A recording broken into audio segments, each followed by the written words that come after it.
coming down to the 16th pole. Catholic boy is pulling away. He's so impressive today, the others didn't even have a prayer. Catholic boy rolls in the run, Happy Travers. Live from the backstretch at historic Saratoga Racecourse, this is Racing Across America with Seth Merrow. Racing Across America is brought to you by Pinnell's Restaurant, a Saratoga tradition since 1922. 284 Jefferson Street, Saratoga, just minutes from the track. The Leah Auto Group. To search their inventory, schedule a service appointment, or find a dealership near you, visit leahcars.com. Leah Cars for life. And Woodbine Racetrack. Pick, bet, and cheer on world-class horse racing north of the border.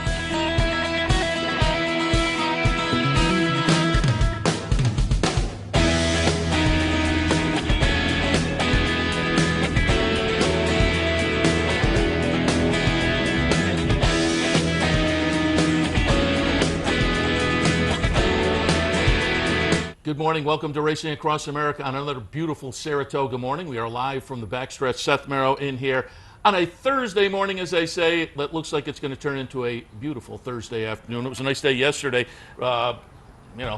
Waited until 10 minutes after the last race to dump a little rain on us, but it wasn't bad. And the race day was beautiful, so we're expecting more of the same today up here at Saratoga. Here on the program this morning, a little bit later on, Dave Grening from the Daily Racing Forum will take a look at some of the stakes action coming up over the next few days.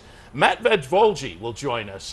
If you remember when we were out at Vegas handicapping or covering the National Handicapping Championship, Matt, local guy, finished third there, so it was fun for us over the last couple of days to kind of follow him through the final table and whatnot. I told him we'd have him on at Saratoga to maybe handicap some races and use some of that handicapping knowledge, so he'll be joining us in a few. But top of the show, always happy to be joined by trainer Mark Casse. Mark, good morning. Oh, thanks, Seth. Thanks for having me. Happy to have you here. You've got a big weekend lined up. You've already had a nice Saratoga. We'll touch on a lot of that. I just want to start out by always interested in what a trainer's day is like up here at Saratoga. As you walked onto the our property here, you were already on the phone chatting away. I'm sure you've been working for a few hours now. What's a typical day like for you up here at Saratoga?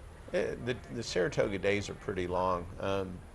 Especially we just had the horse sales, which made them really long. But I usually get up around 4:45 or so, and usually here around 5:15, 5:30. And on a busy day like today, we trained up until I had to hustle to get here, and then after this interview, I'll drive home. It takes me about 25 minutes to get home.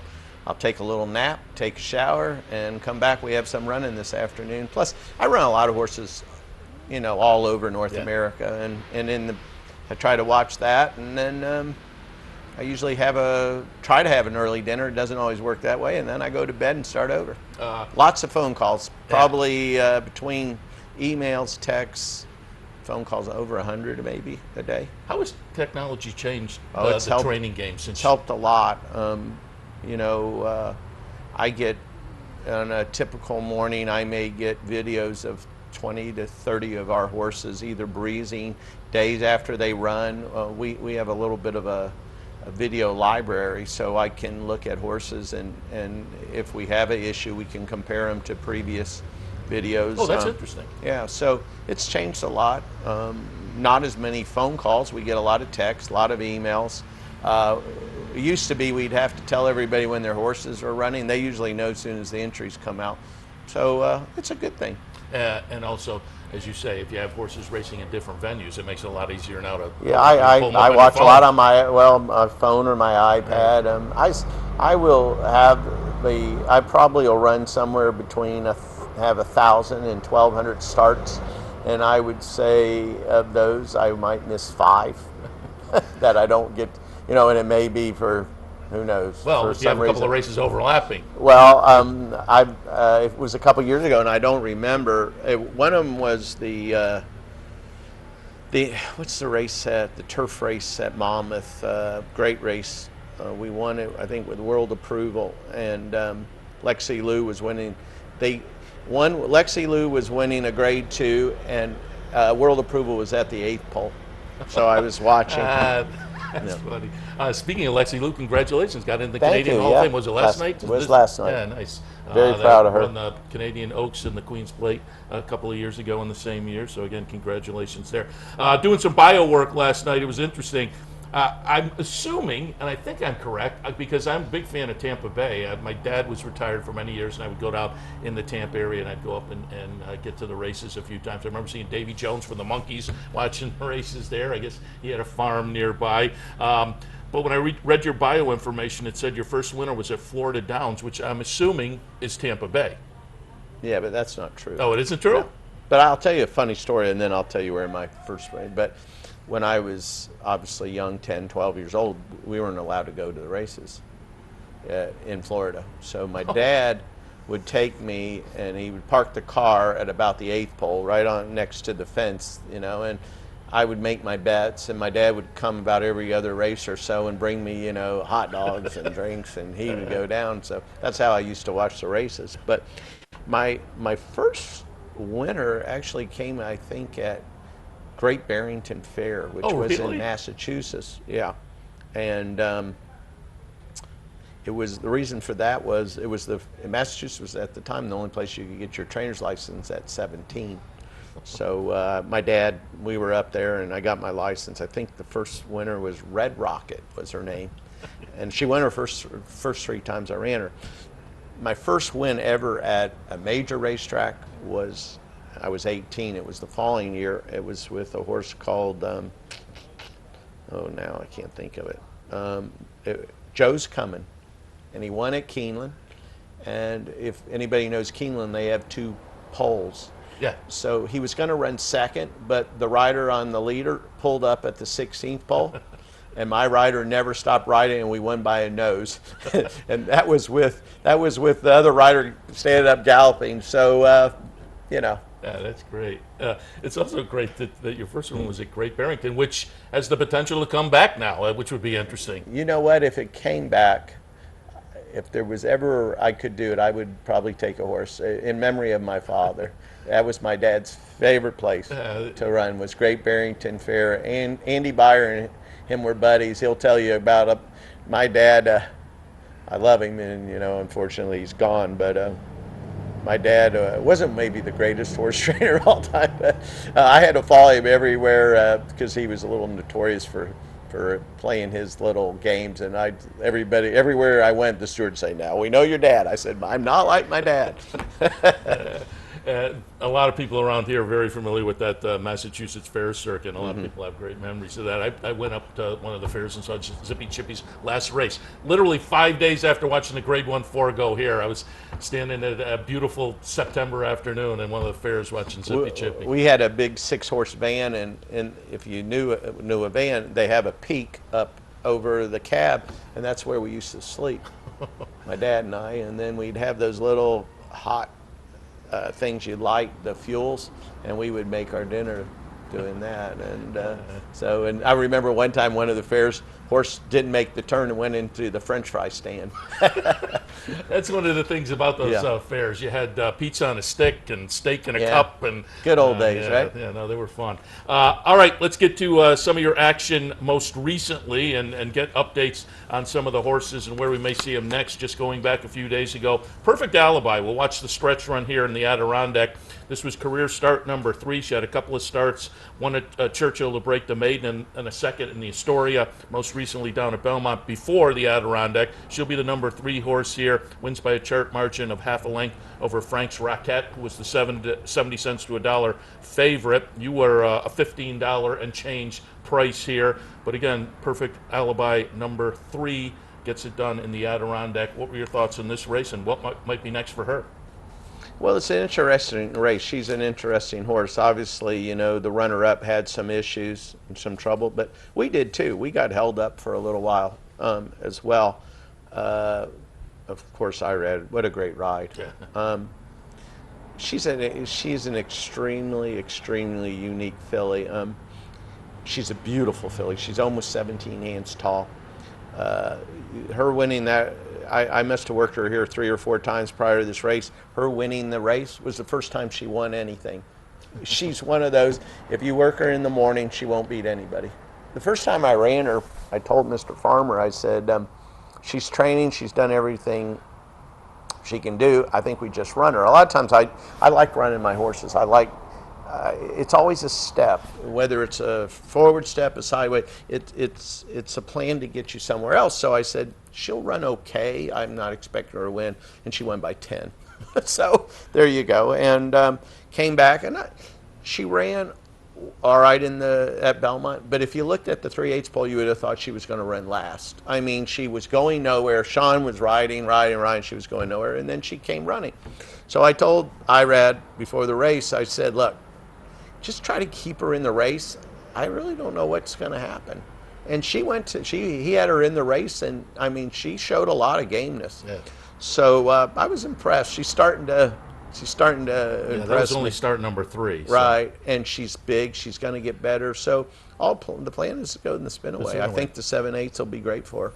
And looking at the PPs here, you mentioned you were at the sale Monday and Tuesday night over here. She was purchased at the sale here last year. Yeah, she was. I've had great success with Sky Mesa.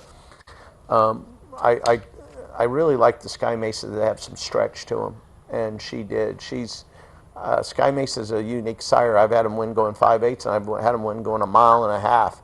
And I like, I'm a pedigree guy. I grew up, since I was 7, 8 years old. My dad drumming pedigrees into me, and so I'm a pedigree guy. I do look at the conformation, but I believe that we have 100 years of history in front of us when we look at a sales catalog that should be used. You like that part of the game, the puzzle of figuring out the pedigree and who might turn out to be a runner in a year's time?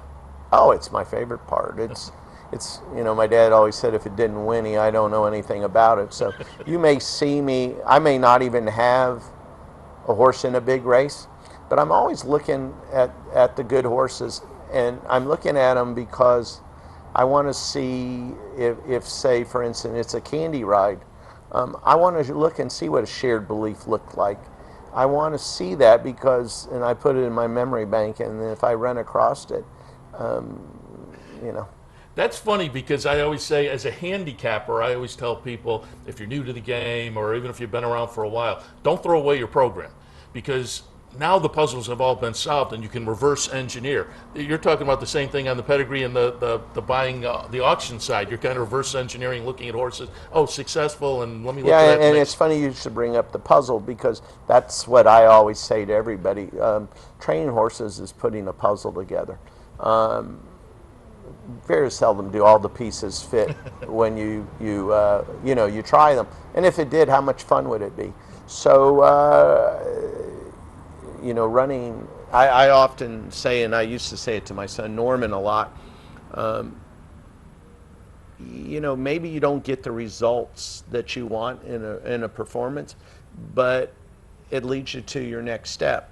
As soon as the race runs, if I run a horse, I'm thinking about where do I go from here? And Sir Winston is one of my proudest pupils, just because he started out so poorly and became the Belmont winner.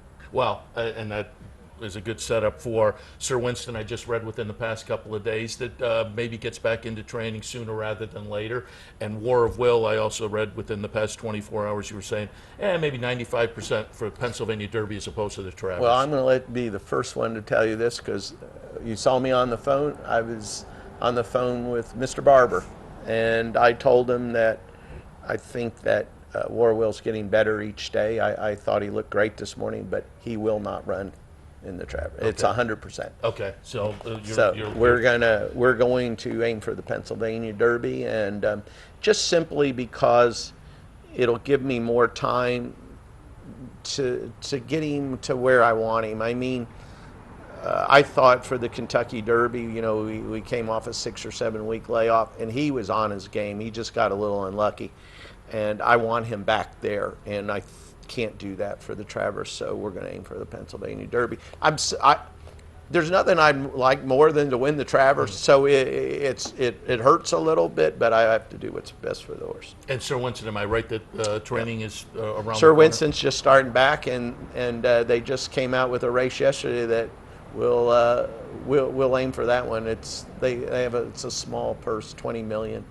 in Saudi Arabia. Oh, yes. We may make that our goal, probably for him, both of those And horses. for folks who didn't see the news, it was announced yesterday in Saudi Arabia, $20 million purse that'll be squarely in between the Pegasus and the Dubai World Cup. So, very the interesting. nice part about that, Seth, is, we lose a lot of our stars for financial reasons. They become so valuable as stallion prospects, and you know what?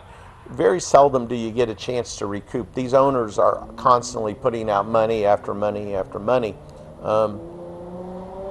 It's nice, it's nice for them to maybe keep some stars around. And when you start throwing 10 and 12, 20 million around, piques people's interest. It's going to be very interesting. The early part. I think of next it's great. year. I think you'll keep our stars around a little longer. Definitely, yeah. Let's hit on another win from just the past few days. We're going to go back to the Della Rose, which ties into the upcoming weekend too. Number 8 Got Stormy gets it done here, which I think 24 or 40 hours ahead of time would have been a track record. But unfortunately, McKagan had it, as I say, just day before perhaps, or maybe it was even a few races before. I think it was the day before. But Got Stormy here, the number 8, winning the Della Rose. And then you've entered Got Stormy back in the 4-Star Dave on a quick turnaround. What are your thoughts coming out of this race, and what was the thought process to enter in the 4-Star Dave? I was amazed after watching the replay how easily she won. I think Larry Colmus said he was 4 lengths behind, and he was still under a hand ride. He was, the confidence that Tyler displayed in her. This filly's gotten really good. I think she can probably run with most any turf miler around right now. It is a concern coming back in a week.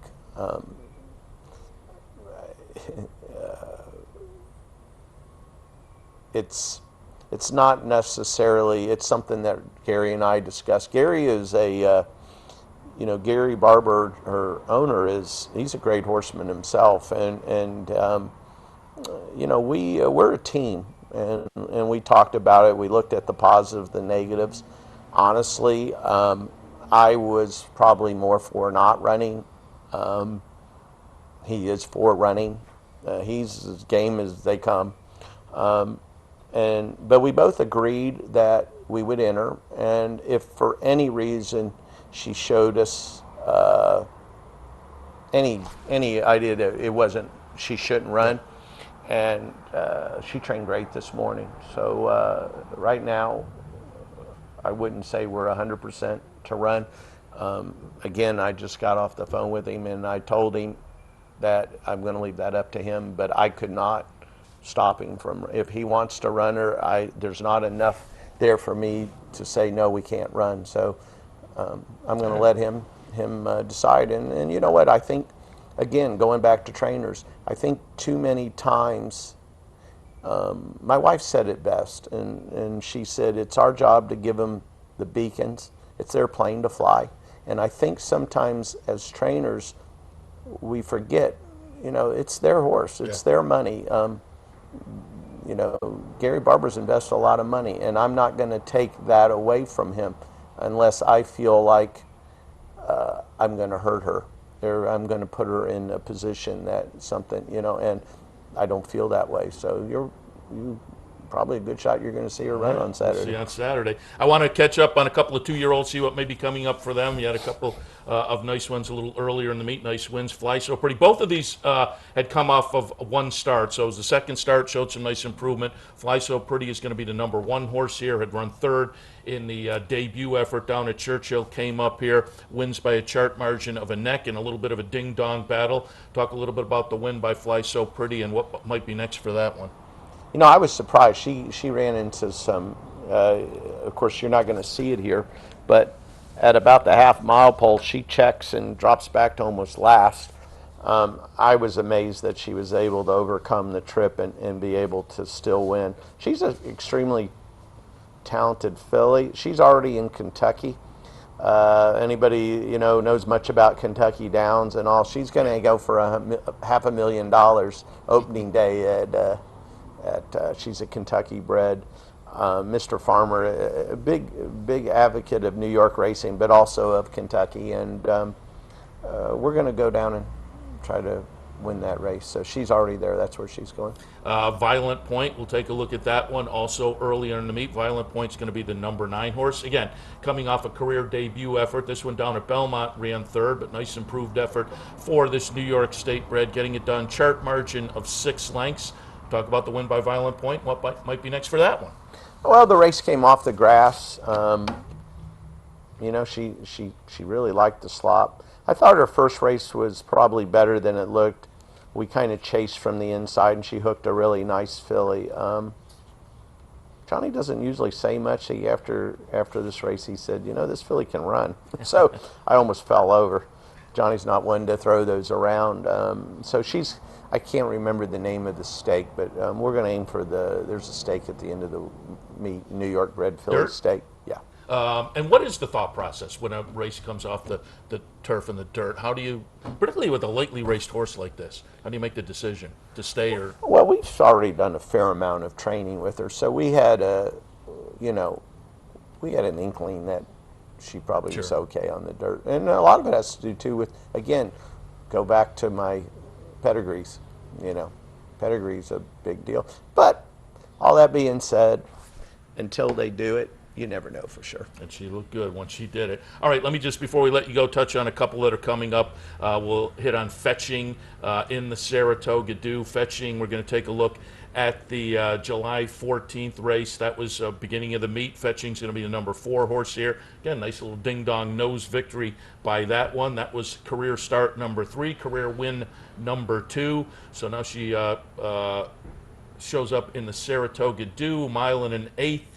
What are your thoughts coming out of this race early in the meet and going into the Saratoga Dew? Well, it's interesting. Before we ever ran this filly, we thought she was pretty good on the dirt.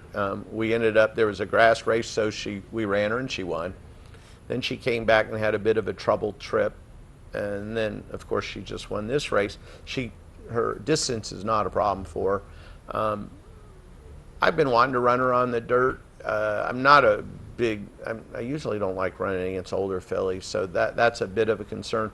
But it also sets her up. I can't think of the name of the race, but in 2 weeks there's a mile and an eighth race against straight 3-year-olds fillies. So again, this is a step. Yeah. We're looking for a positive, or something positive that says yes, she can run on the dirt, and if she can, it'll set her up very well for the next race.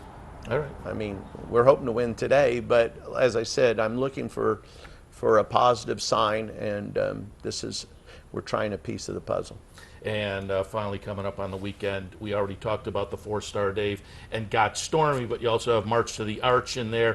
Going to go back to the Wise Dan. That was a couple of races back, subsequently off the board in the Forbidden Apple up here at Saratoga. But in the Wise Dan, March to the Arch, the number 11th horse gets it done by a neck. So we went back and took a look at that race. How did March to the Arch come out of that most recent race up at Saratoga? And how's March to the Arch going into the 4-Star Dave? He's good. You know, he kind of ran... I thought he ran spotty in his last race up here. We don't really know why. We did get a little rain, and I do believe sometimes inside can be a little tough to close on. And he looked like he was going to make a big run, and then he kind of flattened out. But he only got beat a length and a quarter. I think the post position for him is a key. March the Arch needs a great trip. With a great trip and some other horses getting not great trips, he could win. And so we've already got part of the puzzle. We've got the 1 hole. So now it's up to Tyler to get, be able to save some ground and come with a run. And it wouldn't be impossible for him to win. And finally, before we let you go, I know we're running late here, but I did want to get a comment, and I pulled up the replay. We're going to look at the Breeders' Cup Mile from 2015. It's going to be Tepin. Subsequently, she went over and ran and won at Royal Ascot for you. I mean, she has to be a special horse on your resume. Certainly, just give some memories of Tepin and how special she was. I think, Seth, when she won at Royal Ascot, I didn't realize what an accomplishment it really was until till now seeing how many horses go over there, and great horses from here, and you don't find them. And she didn't have, she got a little soft ground, which she didn't care for that much, and for her to win, just a tremendous filly. The ironic part about Tepin is the best race she ever ran in her life, she got beat. I think her last start, when Tourist beat her in the Breeders' Cup, because she was out of her element. She was a filly that would be close, turning for home and shoot away and say, "Come catch me if you can." But she got held up a little bit. Tourist cut the corner on her, and she was trying to run him down. And so her best race was probably when she got beat in. Yeah, 13 wins and 23 starts, over $4 million. She was certainly special and fun to watch. That's always fun for those of us who are fans of the sport to see him go over to Royal Ascot and perform well for just the reasons you said. Mark, really appreciate the visit. You're taking the time to come over. We know it's a very busy time, as we alluded to at the start of the interview when you're here at Saratoga, but we appreciate the time. Good luck this weekend and for the remainder of the meet. Well, thanks for having me. Mark Casse. All right, we'll take a break. When we come back, Matt Vagvolgyi will join us. As I say, ran third in the National Handicapping Championship. Local guy, picked up $125K out in Vegas. We'll talk a little bit about that and get some ideas for this afternoon. Stay tuned. Thanks, Mark. That was great. Yes. Yeah, touched on a lot of things. It was fun.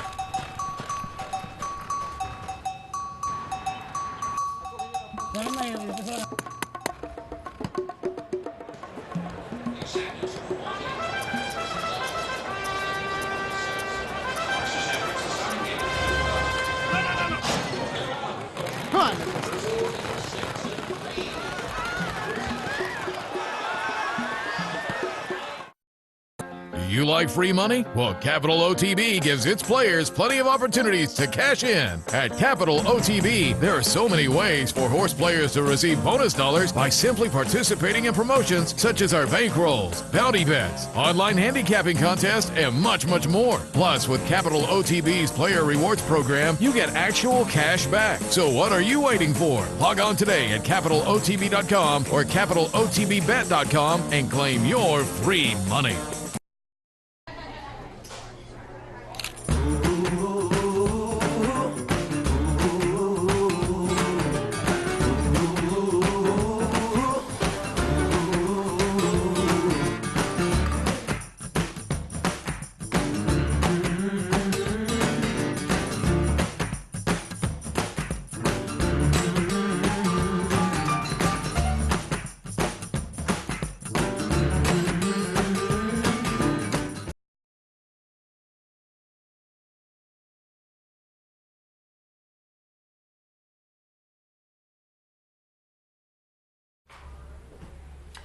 Welcome back to Racing Across America on this Thursday morning. Thanks again to Mark Casse for coming over and joining us. And as promised before the break, joined now by Matt Vagvolgyi. Oh, man. You got it. You had it perfect. You had it perfect, and you got it. Vagvolgyi from Albany, correct? That's correct. Yeah. And as I say, local guy makes good.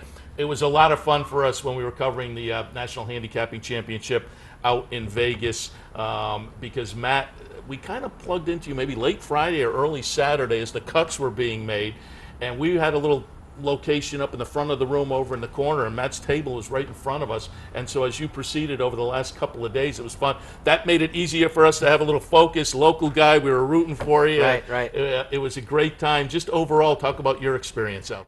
It was a phenomenal experience. It was my first time out there, so first time out is always good to play as well as you did. It seems like every time I kept talking to you, though, I kept getting better and better, keep moving up the line. So we need you back next year. We need you back next year at Bally. So, no, it was a great experience. You meet so many different people. It's a lot of fun. It's just a great time to play horses for 3 days. You're around so many great people. It's literally from morning to night. It's a grind, but at the end of the day, I had a great experience. And listen, walking away with six figures doesn't hurt at all either. $125K, the top prize. What was Scott Cole's got $800,000, Jim Meeks $250,000, you $125,000.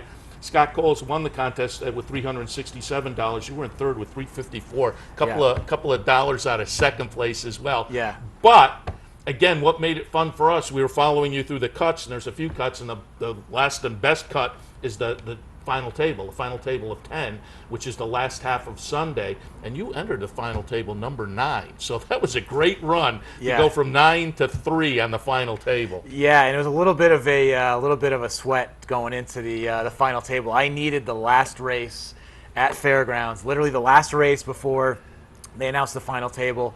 I was going between 2 horses from Tampa and Fairgrounds. I wound up going with the horse from Fairgrounds. Now, a lot of people will say that when your horse goes into the gate at 5-1 and they come out at 5-2, that's a normal circumstance. My horse went into the gate at 5-1, came out at 9-1. And that's probably the first time I've ever seen that, and that is the time where I absolutely needed every dollar of it. A 1-2 shot finished out of the money. I got a good place money out of there too. So, and I don't know what took them so long to announce the final table, but it seemed like 10 hours. But finally snuck in. I got a little nervous though. Between they started announcing 5 and 6, they were so tight with dollars. I thought I might actually get squeezed out of it, but I was glad to make it, and then kind of went from there. Yeah, as I say, it was fun to watch you kind of bounce up, and then the middle of the final table, you went down a couple of spots, and then back up to number 3. As I say, it was a lot of fun. Local guy, but also a local college guy as well. Talk a little bit about your hockey career. Yeah, went to Union College. That's kind of how I fell in love with this place too. Played hockey there for 4 years. Had a great time.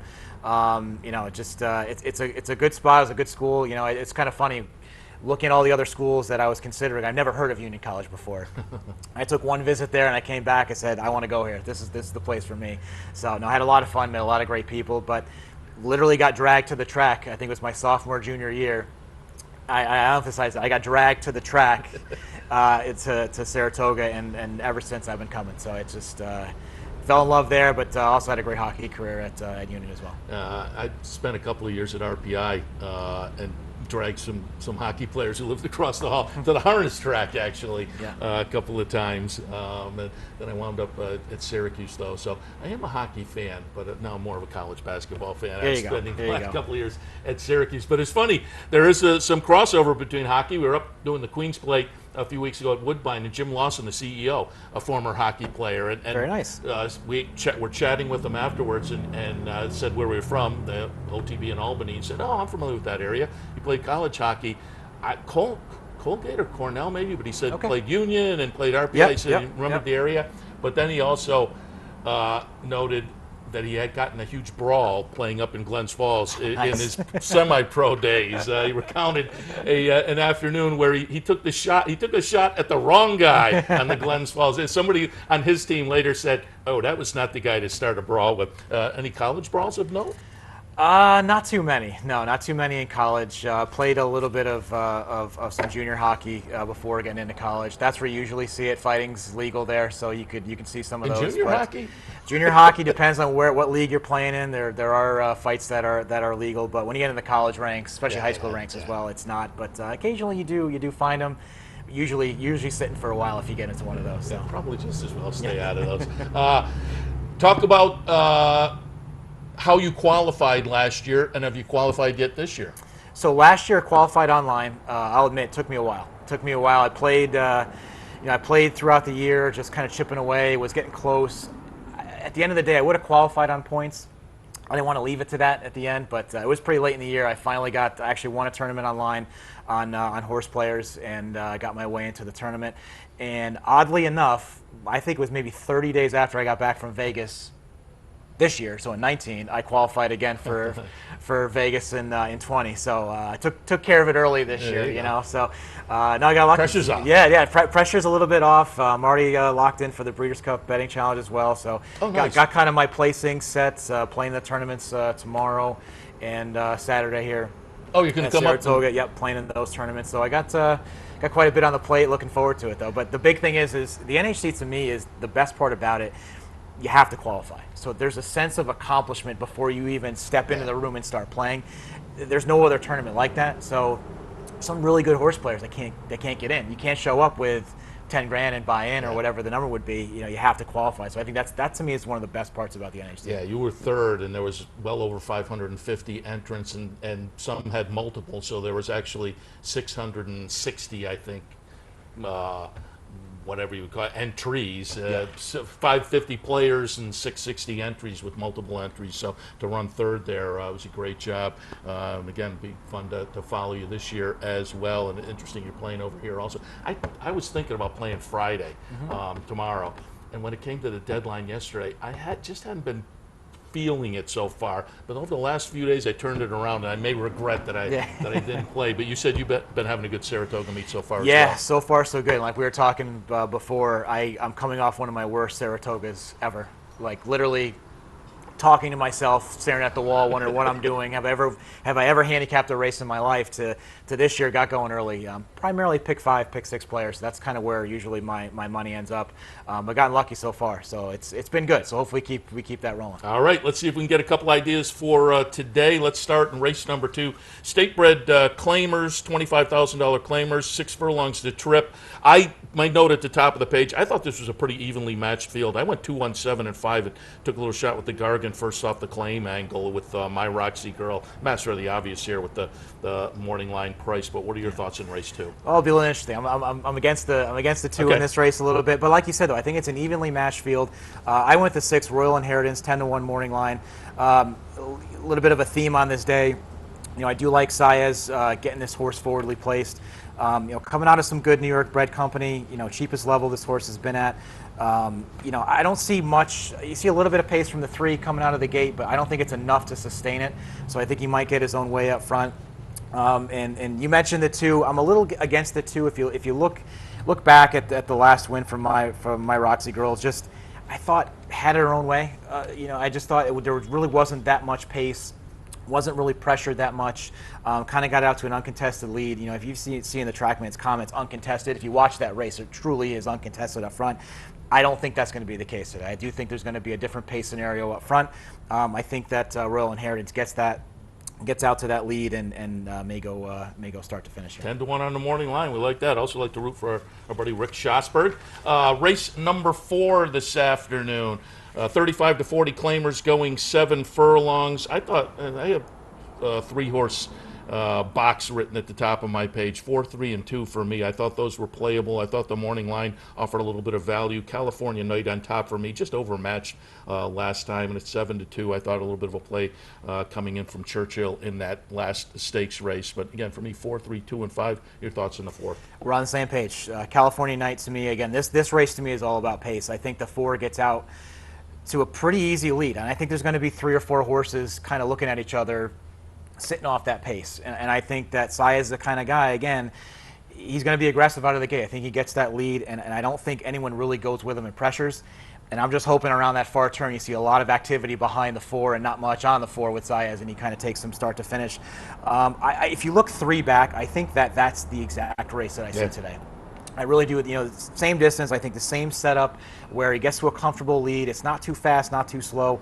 I just think there's too many horses that might sit off the pace, and I think he gets an easier lead and he can take them. Now again, in pick 5s, I'll be using Potomac as well in there. But I just thought that California Night, the right setup, I think the pace scenario is going to be favorable. Is going to get out to that lead, and I think goes gate to wire. All right, finally, let's go out to race number 10, the finale. Give some people some money for dinner on this Thursday night. 35 to 40 claimers on the grass at 1 mile and 1/8. I had it 9, 5, 6, and 8. Tricky Magician on top. I thought on the class relief, again, our buddy Mark Casse was in her earlier. That one coming down from Woodbine might be a little bit interesting at 5 to 1. So again, 9, 5, 6, and 8 for me. What did you see? Yeah, so this race to me is incredibly difficult. I think this is a very hard race to get out in the 10th race. I think you can throw a blanket over a lot of these horses, but I went with the 7, Rock the Causeway at 8 to 1. Dropping class, Vilma Garcia on there for Kathleen O'Connell. 2 nice races at Monmouth. The third one is a nice. I think that was a really good race, going 1 mile and 16th. A good close into that race. It's a wide open field. I think that they'll get the right pace up front. I think this is one we'll sit back, maybe kind of in that second to third level, but not too far off the pace. I think has a really good, nice closing kick, and I think he gets that nice setup today. For me personally, I make my own figures, my own power figures. this horse tops out for the day. So for me, this is a horse I'll really be looking at in the 10th race. I think I'll get a good price too. I think that 8-1 may hold up. I might even get a little bit more, depending on where that money falls. But it's gonna spread in this race. I had a hard time, but I kept kind of coming back to this horse. I look at the setup. I look at the spot. It almost looks like this is a big circle on the agenda for this horse coming in. I always like to see that. So for me, this is my best bet of the day here at 8-1. The 7 Rock Causeway. I like it. The number 7 in race number 10. Matt, appreciate the visit. Wish you a lot of good luck tomorrow and Saturday up here in the contest, and certainly we'll be paying attention out in Vegas coming the beginning of the new year as well, and appreciate the visit this morning. Absolutely. Thanks for having me. Appreciate it. Matt Vagvolgyi, again, 3rd place in last year's NHC. We'll be rooting for him again coming up in 2020. Joining us right after the break, Dave Grening. We'll take a look at some of the stakes action coming up over the next few days. Stay tuned. That was great. For a fantastic meal? Stop by Malcolm's, a unique farm-to-table restaurant experience. Located at 617 Union Street in Schenectady, Malcolm's offers locally grown fresh foods, mouth-watering flavors, an enhanced drink menu, and terrific service. Malcolm's is a sure bet during Saratoga season. Make your reservation today.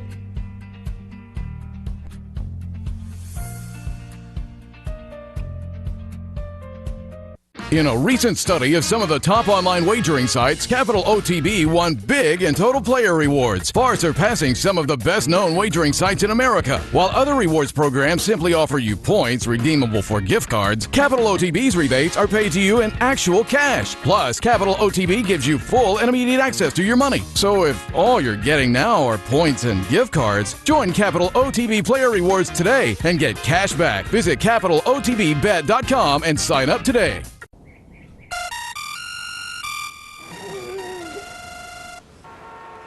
Come on. I want sales reports on my desk by Monday. Whoops. My bad. Love racing? RTN brings you every live simulcast on your home television, plus live video streaming and race replays on your PC and mobile devices. To order, visit rtn.tv. RTN, a breed apart.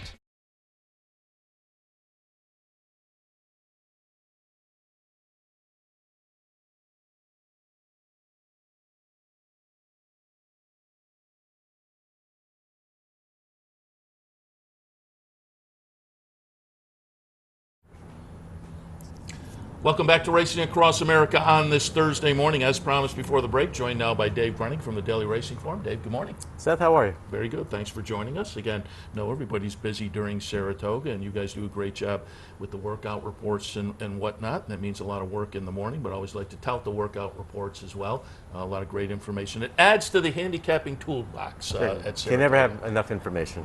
That's right. Sometimes you actually you can. but this is good information. Yeah, absolutely. Also, wanted to touch on before we get into the stakes races coming up. Wanted some opinions on last weekend. We have the stretch run of both the Whitney and the Test. We'll watch McKinsey get it done and Casse get it done, and I just want some of your thoughts. I said after the Whitney, whatever you say about the meet so far, the racing's just been so good. You toss in Concrete Rose and Imperial Hint, and we've seen performances by horses that came into the race with expectations and validated them, and McKinsey was one of those in the Whitney, certainly. Absolutely. With the disappointment for the connections about losing the Met Mile and with a little bit of a rough trip, although every time they talk about that, it still seems a little bit to take a little bit away from Matoli, and I don't like to do that because I thought Matoli was brilliant in the race. But the thing that strikes me here about this performance is, if you watch Mike Smith, it's just a hand ride, really. It's not an easy hand ride, but it's just a vigorous hand ride that sort of is another tool that lets you know that he's figured this horse out. He probably doesn't like the whip. And one of Mike's comments was the best part of this race was the last part, the way he kind of pulled away there, which gives him some confidence going forward to the 1.25 miles in the Breeders' Cup Classic, in November at Santa Anita. I thought he ran a very, very solid race here, and it was really a signature win for him. He was already a 3-time Grade 1 winner, but if you kind of, and not to poo-poo the other races, but the Whitney, towers above the Los Alamitos Futurity and the Pennsylvania Derby and even the 3-year-old sprint race at California. It was a race that he needed to win, and he got the job done. He's already left to go back to California. I would imagine he's just running the Awesome again at the end of September. Nothing really, just talking to Bob the day after, it was, when you looked at the options, it was either come back here, which he said he really didn't want to do. If he was going to think about the Woodward, he would have just left him here, which obviously he didn't. Yeah. He doesn't want to run a mile and a quarter before the Breeders' Cup Classic, so that kind of rules out the Jockey Club Gold Cup. The only other race I can think of is like the Lucas Classic, which why would you ship to Kentucky for like a Grade 3, $200,000 race when you have a Grade 1 right in your own backyard? So yeah. I think he stays there. He's been playing on the road all year, Churchill, Belmont, Saratoga. So I think he just runs at Awesome again, Breeders' Cup Classic. Yeah, certainly after that win, just sitting at the top of the class. And I had Bob in on Sunday morning, and he commented when we watched the whole race. Mike Smith, as preservationist, came up on the outside at the beginning of the backstretch. He just eases out, goes and gets the outside position. It was a great ride. It's kind of a move that you'd see Johnny Velasquez do a lot, and on those Pletcher dynamos that he just lets the speed go, kind of gets to the outside. Now he's the outside stalker. When you're the outside stalker as opposed to the inside speed, it's a much better place to be. Another great performance on the weekend. Let's watch Casse in the test, and I've said it as I've talked about the race over the past few days. Can't take anything away from Serengeti Empress. I mean, she was all heart, and it's a ding-dong battle, really, until maybe the last two strides where Casse gets that half a length or so. But boy, this was a phenomenal performance from what is a phenomenal 3-year-old sprinting filly for Brad Cox and company. Yeah, the test sometimes gets overshadowed because it's on the Whitney undercard, air quotes there, but it's always a phenomenal race, and these two put on quite the show. And I really give Brad Cox a lot of credit and the team with Casse, because I thought running her in the Roxolana might have cooked her. I didn't like that as a prep for this race, and maybe obviously I was wrong. Maybe it hardened her for another stretch battle that she prevailed in. But I actually thought they might have made a mistake by running her there instead of the Victory Ride, which looked like a much easier spot for Casse. But she was a really solid performance for her. And this was the goal since January, according to Brad. And really, when you look at the rest of the year, obviously the Breeders' Cup Filly Mare Sprint is maybe the goal in pencil. I don't necessarily know that they have to make that race. This was the race they wanted to win this year, and I guess you just sort of play around with her and see how she goes and how she bounces out of that race. She's had a lot of hard races, and you wonder if maybe going the easy route with her in the fall might be better, but we'll see. Did talk to Tom Amos. Serengeti Empress will stretch back out in the cotillion at Parks on September 21st, I believe. To win, and you're in for the distaff. She's already, the one thing that you got to love about Serengeti Empress is she's versatile. Obviously, she won the Kentucky Oaks around 2 turns. She's solid enough to run second in the Acorn, second in this race around 1 turn. Maybe she can get that speed and not have to go as fast at Parks. And the 2-turn race will be a $1 million race, Grade 1, perfect spot. Just looking at Racing Form online last night, you can catch all of Dave's work there or in the hard copy. I was looking down some of the articles you've had over the past few days, and you kind of alluded to one earlier when you talked about how phenomenal Mitole was in the Met Mile. But I was thrilled to hear both Mitole and Midnight Bijou have worked, and both look to have starts up here before the end of the meet. That's what Steve said. I was a little surprised. I thought Midnight Bijou I thought Mitole might wait for the Vosburg, but maybe he got some wind at Imperial Hints going to the Vosburg, which he is, and maybe he thought, well, if he's not in the Forego, why would I give that up? So the work the other day was a little slower than I would. I know Steve often goes slow first work back, but the first part of that work was quick, and the second part was really slow. So I'm hoping to see a little bit more from him as we move forward toward the Forego. But it was nice to hear that he's running back. Midnight Bijou, this was always the goal coming out of the Molly Pitcher. I think they're not as thrilled with her at Saratoga as, say, other places. So they only wanted to give her 1 run at Saratoga, which is why they chose the Molly Pitcher. Obviously, they didn't know it was going to be 90 degrees and 4-hour delay in the running of the race. But I think that race probably set her up for this one. And you got to take your swing. I mean, where else would you go if not the personal lines? Yeah, but looking forward to those two certainly before the end of the meet. All right, let's get some ideas for the next few days. Today's feature is the Saratoga Dew. There's a field of 6 in here. I talked about this race when I was doing the Channel 10 handicapping last night, WTN, and I said, I think you make similar cases for and against pretty much all 6 in here. But I went with Lucky Move. Marshall Graham and 10 Strike Racing comes out of a nice win here earlier in the meet. We will take a look at that. Lucky Move will be the number 1 horse here. Gets the win by a chart margin of 3/4 of a length. And I had I'd run into Marshall Graham earlier in the meet, and he said it was the first win where he's able to actually be in the winner's circle for a Saratoga winner, so he was excited about that. And subsequently, he's left town, so I don't believe he'll be back for this potential victory. But I tilted in this direction in a race where, as I say, I could have gone in any of 6 directions. What are your thoughts on the Saratoga do? Yeah, there's basically, you went with one new face, and I'm going with a different new face with Fetching, just because, and it's more of a guess because she's never been on the dirt before as far as the afternoon goes. But the horses that have run the Out of Orbits and Cartwheels and Turn and Burns and Held the Cannibals, they don't do a whole lot for me. Like you said, you can make cases for and against. I just think maybe when the turf dirt angle here, she's in good form. All of her races have been good. Now, granted, all of them have been on turf, but she's by Fleet Alex, so that she should be able to handle the dirt. She works on dirt every morning, and Mark's having a pretty solid meet. Their horses are running well, most of them, and I just thought if he feels confident enough to give her a shot in this race, why not? I'll jump on board there, because, like I said, all of her races are good, and I just haven't been thrilled with the other members of the field. All right, let's move on to tomorrow's feature, the Tail of the Cat, restricted stake for sprinters going 6 furlongs. While we talk about this one, I'm going to pull up the July 19th win from He Hate Me, from Stanley Huff and Sagamore. He Hate Me, the number 6 horse, wins by a chart margin of 2 1/4, 3-1 that day, so an $8.10 price. There are a number of different directions you might go in here as well. Kelly Beek's captain with the 99 buyer last time, the 98 in the last couple of starts from Pat on the back, also a little bit intriguing. But the win over the track for He Hate Me pulls me a little bit in that direction. What are your thoughts on the Tail of the Cat?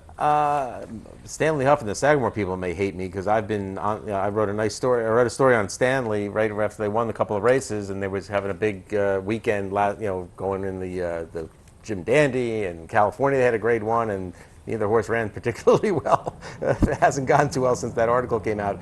He Hate Me was one of several contenders in here. I tend to gravitate toward Pat on the back because I'm just a fan of the horse. He's a hard-trying horse who's, if you just look at his PPs, especially since Jeremiah has got him, but even when Kenny McPeak had him, there are very few bad races in here. I mean, if you look at the 7 or so races since Jeremiah's had him, there's one off-the-board finish, and that was in the Cigar Mile, which was a very tough race. He's got some foot issues that they've been dealing with. This wasn't necessarily the race they were pointing to up here. They were hoping to get to the Nehru out of the commentator downstate, and then maybe the Vanderbilt and/or Forgo. He's had some foot issues that I think he has right now.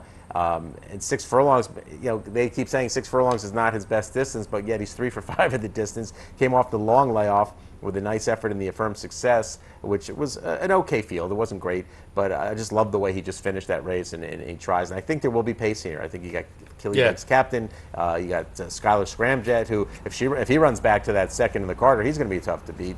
And the outside horse, 8-Town, first time gelding, but he's got a lot of speed. So I thought it was set up for Pat on the back. So I just like the horse. I went back to him. Harold Lerner, a great story, too. We had him on the show a couple of years ago. Folks don't know, got into the horse racing game because he was a big fan. And then won what, at the time, I believe, was the largest lottery in the country. Now he owns some pretty nice horses. Jeremiah having a great meet. Jeremiah, I said as the meet started, watch out for him and his 2-year-olds. And that, well, you pegged it because he's won 6 2-year-old races at the meet. He's starting to run 1-2 in these 2-year-old races. I'm starting to call him Jeremiah Brown. All right, let's take a look at the Saratoga Special, one of a couple of Saturday stakes we'll take a look at. Saratoga Special. While we talk, I pulled up the win by Green Light Go for Jimmy Jerkins down at Belmont. Pretty solid buyer number for a debuting 2-year-old at this time of year. Green Light Go is going to be a number 4 horse as we watch the replay. But these kind of races, I mean, you're looking at horses coming out of maiden victories that all have shown a little bit of potential. Jeremiah has a couple here for August on ourselves. Games with this debut, number a bit late, move forward. Again, give us at least any one of these could step up and improve, but this was a pretty nice performance in the debut with a good number for the Jimmy Jerkins runner. Your thoughts, though, on the Saratoga Special? Special? Took some pressure here from Another Miracle, I believe that was the runner-up, and he pulled away from that one, eased up at the wire here, was Green Light Go. Another Miracle came back and won an off-the-turf race, I believe, up here for the Greens and for Gary Contest with an 83 buyer speed figure, so the quality of the race proved out.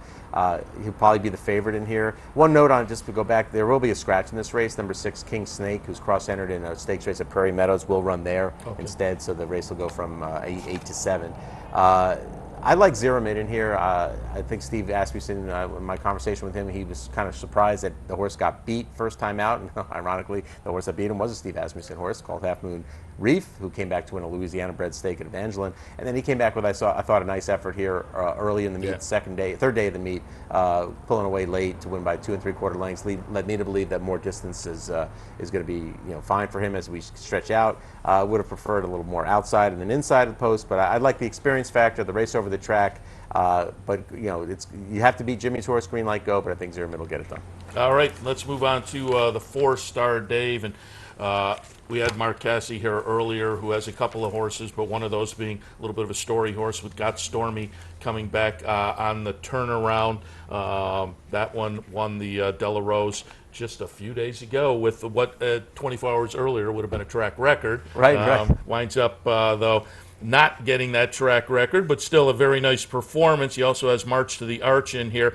I pulled up the last race from Uni. Uni, another story horse in here, in that one and Got Stormy. A couple of the ladies facing the boys in here, but Uni, certainly from Chad Brown, Michael Dubb and company, coming out of the Perfect Sting last time. The number 3 horse here certainly comes into this with some momentum off of this win.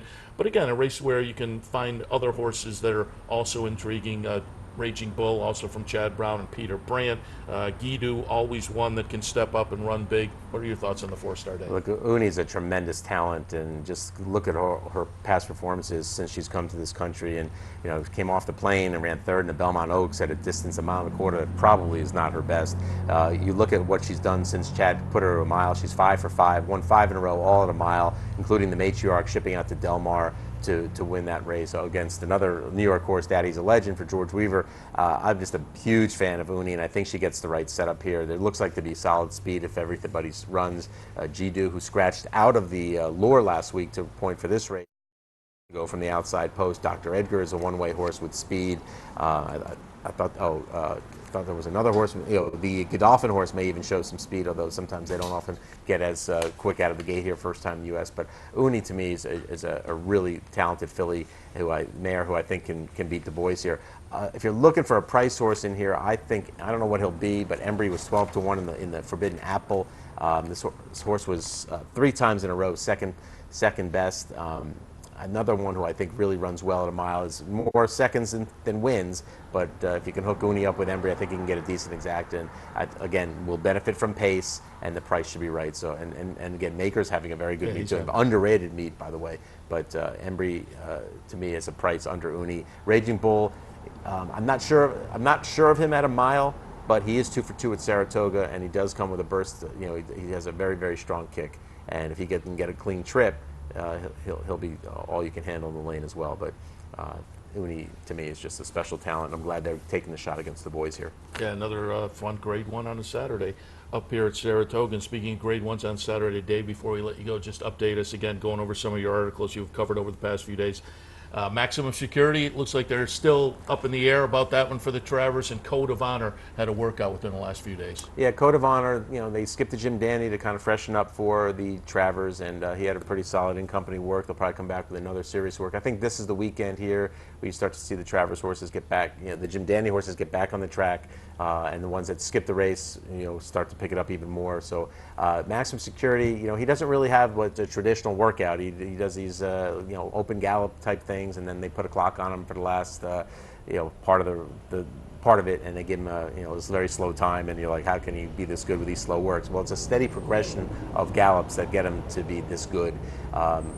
So Maximum Security still a bit on the fence. I think they want to run. They just want to make sure they're bringing a horse who's 100%, knowing that you have a backup in a race like the Pennsylvania Derby. One horse, and I don't know if Mark mentioned this when he was on the show earlier, it doesn't seem like Preakness Winter War will run in the race. He scooped that he's definitely not. He made it 100%. He went 100%. He was on the phone with the owner just before he came on the show. Gotcha. So we went from very unlikely to out. So we won't see him here, which is totally not unexpected as all. But it'll be good to see Tax and Tacitus hook up again for the 5th time, and you bring in Code of Honor back to the mix. And yeah, a lot of people waiting for Code of Honor. Yeah, and another horse that's sort of flying under the radar after his Preakness runner-up finish, a 3rd. I needed him to be 2nd. He was 3rd.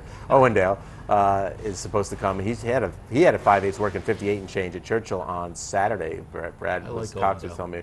The 1.25 miles should be right up his alley. He just needs some pace, which I think with the tax in there, and I think he'll get some pace. So it'll still be a fun Travers. No classic winners in there, but it'll still be a fun race. Yeah, we're looking forward to it. Again, so far the racing has been great. We're just past the halfway point. Lots of great racing still to come, and you can follow all of it via Dave Grening and the rest of the DRF team, Daily Racing Forum. You can catch it hard copy all around town or in the area or online at drf.com. Dave, appreciate the visit as always. Thanks, Seth. All right, we'll take a quick break, come back, and wrap up the show. Stay tuned. Racing Across America continues. Where's the best place to find your favorite teams, your favorite food, daily drink specials, and wagering on live horse racing? Legends Field Sports Bar, 711 Central Avenue, Albany. Get your game on day or night with 75 flat-screen TVs, tournament-style pool tables, a private banquet room, and live horse racing. So if someone asks you, where's the best sports bar in the capital region? Tell them Legends Field Sports Bar, inside the Clubhouse Racebook, 711 Central Avenue, Albany. Birdstone is an outside front. They're coming down to the finish. Can Smarty Jones hold on? Here comes Birdstone. Birdstone surges past. Birdstone wins the Belmont Stakes. In front, but here comes High Chaparral. High Chaparral, the defending champ, to take it to Bob. These two arch rivals head to head with Joe Hart bearing down on them. It's going to be a 3-horse photo finish in the turn. Here's the wire. Photo finish. What if there was a way to become a better horse player, to have a better knowledge of the game, to be more successful? What if there were a way to take what you've learned, what you know, and make better decisions, better choices? In horse racing, knowledge is a powerful tool. Race results and replays, past performances and live streaming, wagering from all your digital devices. Capital OTB. Become a better horse player.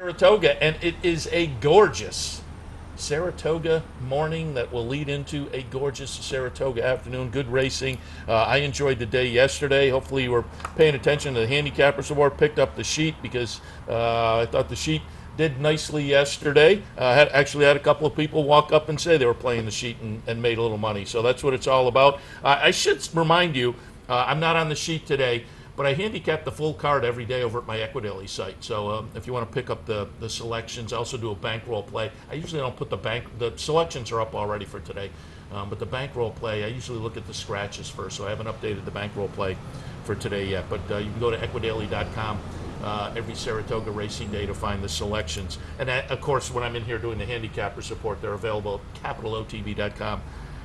Via the handicapper support link, which this morning has Brian and Anthony on board, as well as I think Sully is most days there as well. So pick up the handicapper support sheet as well. Let me hit some of the promos. First, let me tout you, if you're coming to the track, Low Rollers. Again, Sundays and Thursdays. Take your shot at the Low Rollers contest here at the track. The 4-Star Dave area, which is that carousel restaurant area in the back of the grandstand. That's where they're set up for signing up for entries. You pay $40, $10 goes into the prize pool. You get a card with $30. You make 5 $2 win place and show bets during the day. At the end of the day, if you have the most money on your card, you pull down the majority of that prize pool. I think they paid a 5th place. It's a lot of fun. They've been getting a couple of hundred entries, a couple $1,000 in the prize pool. And as I say, it's a lot of fun. You have to think a little bit differently, find some value. So jump in and take your shot. Low Rollers today over on the front side here at Saratoga. As far as Capital OTB promotions, we have the Beat the Handicapper online contest. You can check out capitalotb.com. Click on the promotions section to learn more about Beat the Handicapper today online at capitalotb.com. Tomorrow it's a fan appreciation day at the Bridgeport branch That runs from noon until 5. Mike Callahan touting that as one of his favorite branches out towards the Syracuse area. First 50 folks get a bet voucher giveaway item, a program. There's a contest, food and beverage. That's tomorrow. Fan Appreciation Day, Bridgeport branch. Give us our chance to say thank you to you. Friday also, the bounty bet with over $1,800 up for grabs.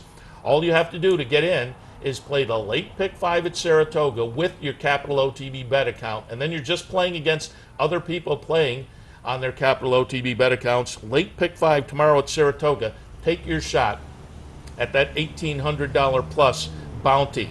There's also a $150 late pick 5 bankroll. Sully Crotty will have that to play for some of our patrons. Bankroll team will share in the pick 5 winnings if Sully hits tomorrow's late pick 5 at Saratoga. Check out the website for more information. There's also a $1,000 Saturday bankroll. Mike Callahan will have that bankroll this Saturday. Sign-ups continue until tonight, Thursday night, so don't hesitate. Go to the website and sign up for your chance to get on the team. $1,000 Mike will play throughout the day on Saturday with live cut-ins here on the network. It's always a lot of fun. Saturday, there's a $100 win-a-bet contest at the Clubhouse Racebook, 711 Central Avenue in Albany. Saturday, there's a $100 online harness knockout challenge. Be focused on races at Yonkers and Mohawk. That's Saturday. $100 online harness knockout challenge. Sunday at the Racebook, a double Sunday promotion at the Clubhouse Racebook. Again, 711 Central Avenue in Albany. And again, the website for checking out this information, capitalotb.com. All right, fun morning. Got some good information. That was a fun interview with Mark Casse. Appreciate his stopping by. Matt Vagvolgyi, it was a lot of fun out in Vegas earlier this year when we were kind of able to focus on him a little bit. We went out there just to cover the contest, but we kind of latched on to Matt, as I say, late Friday, early Saturday as some of the cuts were being made, and found out he was right in the table in front of us, an Albany guy who was doing well. Wound up finishing third in the National Handicapping Championship in a field of, as I say, well over 550 of the best handicappers in the country. So it was fun to talk to Matt this morning a little bit about that and get some ideas for Saratoga this afternoon as well. And we'll root for Matt tomorrow and Saturday in the two contests up here. And also always enjoy a visit from Dave Grening at Daily Racing Forum. Give me some thoughts on the weekend stakes action, actually the next couple of days into the weekend stakes action. All right, that wraps things up for Racing Across America for this Thursday morning. Hope you enjoyed the coverage and got some good ideas on the racing over the next few days. Don't forget, tomorrow morning back with the Handicappers Report at 9 o'clock, 10 o'clock Racing Across America. We will see you then.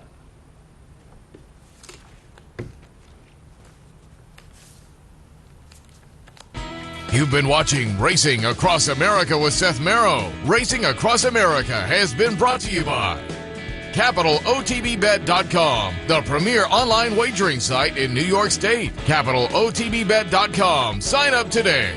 Pennell's Restaurant, a Saratoga tradition since 1922. 284 Jefferson Street, Saratoga, just minutes from the track. The Leah Auto Group. To search their inventory, schedule a service appointment, or find a dealership near you, visit leahcars.com. Leah Cars for life. Woodbine Racetrack. Pick, bet, and cheer on world-class horse racing north of the border. And the new Capital OTB mobile app. Wager anytime, anywhere. Download it free from the iTunes Store or Google Play.